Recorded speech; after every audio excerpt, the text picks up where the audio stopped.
Hello everyone, so as you can tell I'm going to be showing you guys my clay pin process in this video because, sometimes people want to make their own designs, or maybe you have your own store that you're wanting to add clay pins to. Starting off, I use the original Sculpey polymer clay, just plain Sculpey clay. I don't use any colors because I prefer to paint over it. Starting off with any polymer clay, you want to make sure that you are massaging it and working it before you start making your pins, because out of the box it is kind of stiff and difficult to work with, so you just want to keep massaging it for about 5 minutes until it's nice and soft.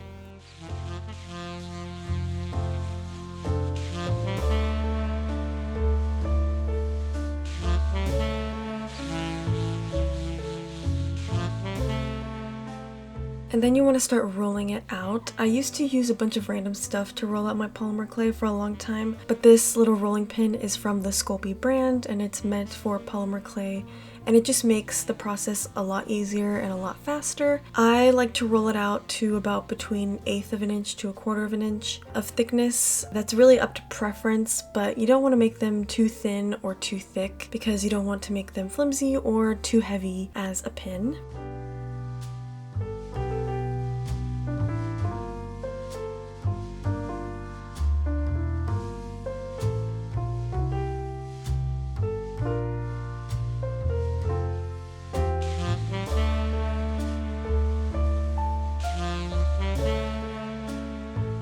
So now that I've got my desired thickness, I can start shaping the clay. Now, I bought this cookie cutting set from Amazon because having these shapes really helps keep consistent how much clay I'm using for each pin, and it helps with the consistency of the shape too. So you'll see in a minute that I don't necessarily make circle clay pins. Having that circle shape makes it much easier to create the shapes that I want, and again, it just helps keep more consistent how much clay I'm using for each pin.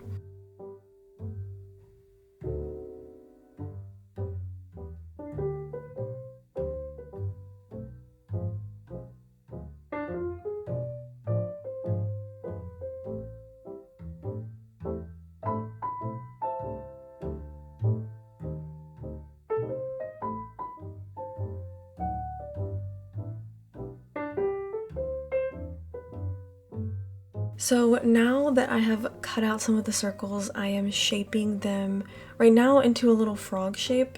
So I have these tools that I bought off of Amazon, the little polymer clay tool set. You can find so many on there. I did recently buy those because for a while I was literally just using my fingers, and that works perfectly fine, but I find that these make the process again a little bit faster, a little bit easier. So I like to use every part of the little tools. So the little silicone part at the top works for softening. There's a little dotting tool on the other side, and I even use like the little handle part to create the shape, and I find that smoothing it out with my fingers is easiest.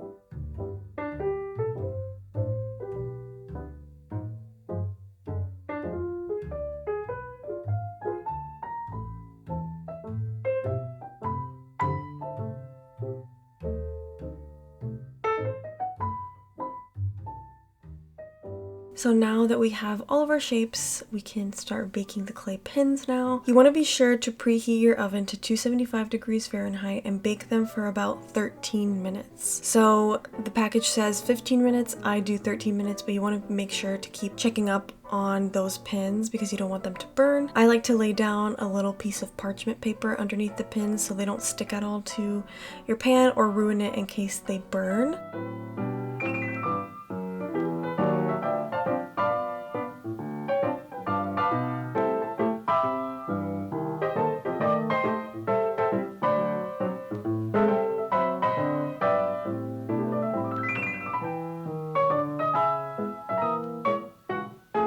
Now, once they're baked, they're gonna be super hot, and they took quite a while to cool off, so I like to take them off of the pan so they cool off a little bit faster. And please be careful to not burn yourself, because as you can see, they are very, very hot. So after at least an hour of cooling, I am starting sanding. So I used to use sandpaper, but it started wearing away at the skin of my fingers and my nails, and it just took a lot longer. So I bought this little jewelry sander type thing. I got this cashew one because it's much cheaper. It's like an off-brand Dremel from Amazon. You can just look up like sanding tool for jewelry and you'll find a bunch, and they're pretty inexpensive, and they come with a lot of different attachments to sand with. I know people use Dremels, like I said, but obviously those are a little bit more expensive. So if you're someone that makes a lot of stuff with polymer clay, then you can go ahead and invest in one of those. But this has cut down my sanding time a bunch. And while you're sanding, you want to make sure to be wearing some type of face and nose covering, because this does create a lot of little fine dust and you do not want to be inhaling that in. And you want to make sure to do proper cleanup afterwards as well.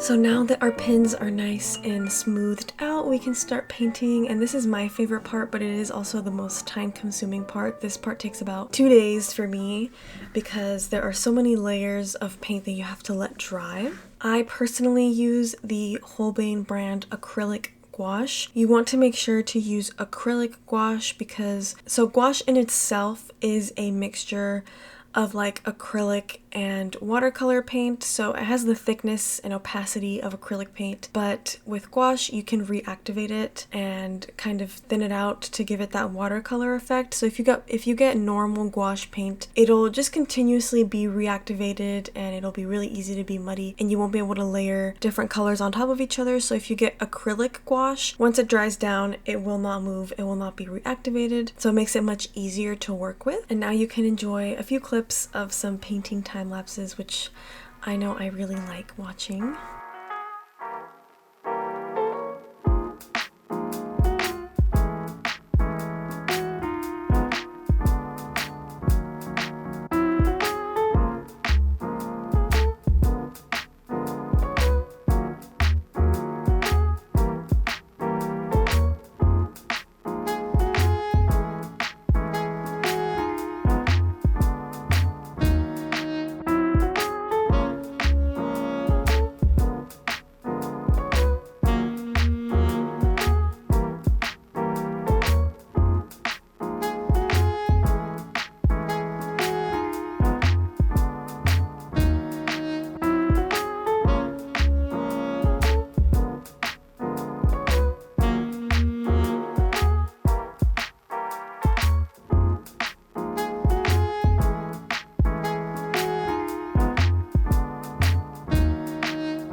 So now it is time to paint the details, and I make most of the details on my clay pens with Posca paint markers. So these markers dry down after you use them, and they just work really well because they have super fine tips that can allow you to create those details, and it's much easier to rather than using a brush. But you can definitely use that acrylic gouache and a brush. I do use it for some of the details, but for most of them I do prefer using these Posca markers.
So now all of my pens are nice and finished painting. So now it is time to glue the pen backings and coat them in UV resin. So I am using this Bob Smith glue, and the reason that I use this glue is because it's odorless. I'm very sensitive to fumes and odors. The first time I started working with polymer clay, I tried using, I think it's like epoxy 6000 or something, which is the most common glue that people use with small crafts like this. But the odor was extremely strong and it smelled in my room for days. So I like using this odorless glue, and you can find pen backings on Amazon. It's super easy. You can just search up pen backings and they have gold and silver and different types. I like using the butterfly clutch ones, and I prefer the gold colored ones. So this glue, you don't even have to really squeeze it because of the tip that it has. You just kind of tap it onto the pen backing, and the bottle says to press both surfaces together for about 10 seconds and you should be good to go. And now, as you can see, some of your pins, if they're a little bit bigger or if the shape is like longer, not as round, you're going to want to use 2 pins because you don't want them to be sliding around when they are on something.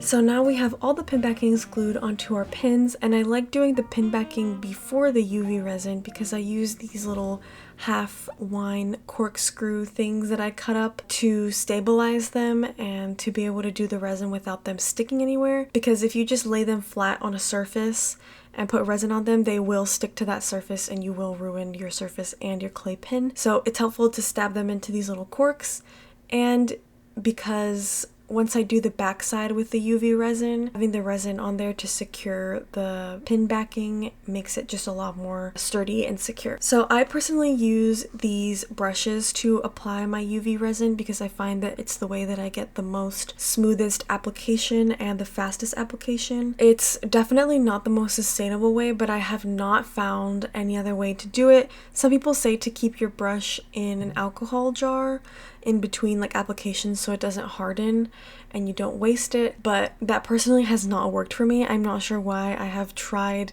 keeping it in alcohol and like rinsing it out in alcohol, and the resin just never comes out. I've tried using little toothpicks and such, and it just doesn't work. It doesn't give the same finish. So that's how I do it. I am still looking for a way to apply UV resin. I've also found that applying it directly from the bottle is the best way to not waste any UV resin. So I used to pour it into like a little silicone cup and then grab it from there with the brush, but I find that I waste so much resin doing that because it eventually starts to like harden up and it gets all gloppy. So it's best to just squirt the amount that you need onto the clay pin. And once you get it onto the clay pin, you want to make sure that you start working it immediately, especially if you work in an area next to a window or where there's a lot of sunlight, because it will start to harden pretty quickly. Now, I use this UV lamp from Amazon. I feel like it's the one that most people use because it's fairly big and it has a tray that slides out. Now, with the settings on this one, I use the 180 seconds setting timer thing for my clay pins, and I run them about 5 times per side just to make sure it's fully cooked through. And whenever you take them out, you just want to make sure to touch them and make sure that the UV resin is fully dry before you take them out. If it's a little bit tacky, it's okay, but if you are like able to get some UV resin off of the clay pin, you definitely want to make sure to run it through a few more times in the UV lamp before taking it out. So now that it is fully dry on that side, I can do the back side, and like I said, it does really help to secure the clay backing, and you want to make sure to get it on that part that touches the clay pin to really seal it in. Then you can just pop them back into the UV lamp and do about 5 more rounds. Do about 5 more rounds of that 180 seconds. So it amounts to about like 15 minutes, and that should be enough per side for the UV resin.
So now that they're all coated in UV resin, I like to put them out in the sun on a window and leave them there for the rest of the day just to get rid of that extra tackiness, because they do kind of come out a little bit tacky.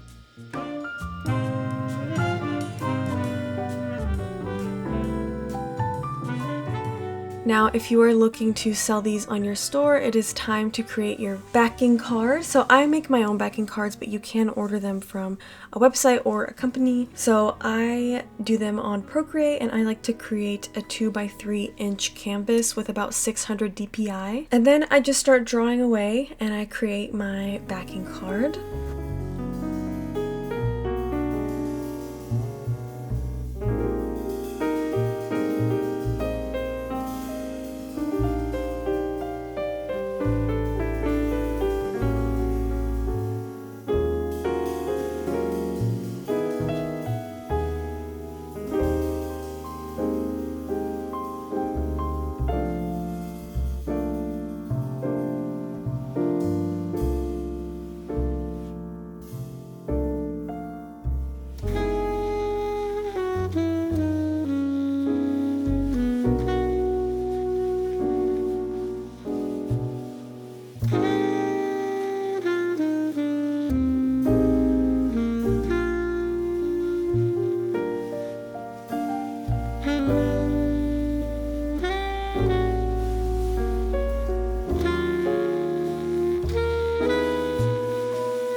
Once I have the design fully drawn, I export it into Photoshop on my iPad, and I start with an 8x11-inch canvas because that's the size of a normal piece of paper, and I start filling it up with the design and trying to maximize that piece of paper as much as I can. The type of paper that I use is just a heavy, I think it's like 150-pound cardstock, just to have a little bit of a thicker paper to poke through. And now I am just trimming and cutting out the little individual cards.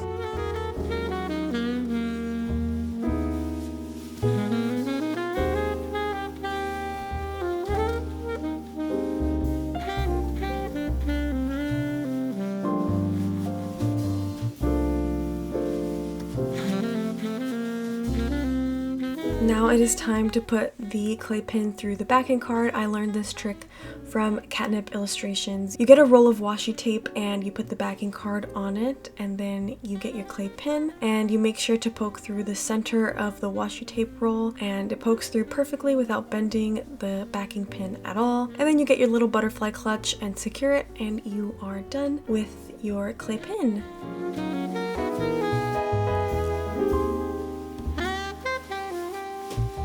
So that is my process for how I make my own clay pins. If you are wanting to make your own design, go ahead. I hope this was helpful, and I hope this answered some questions, and I will see you guys in next week's vlog.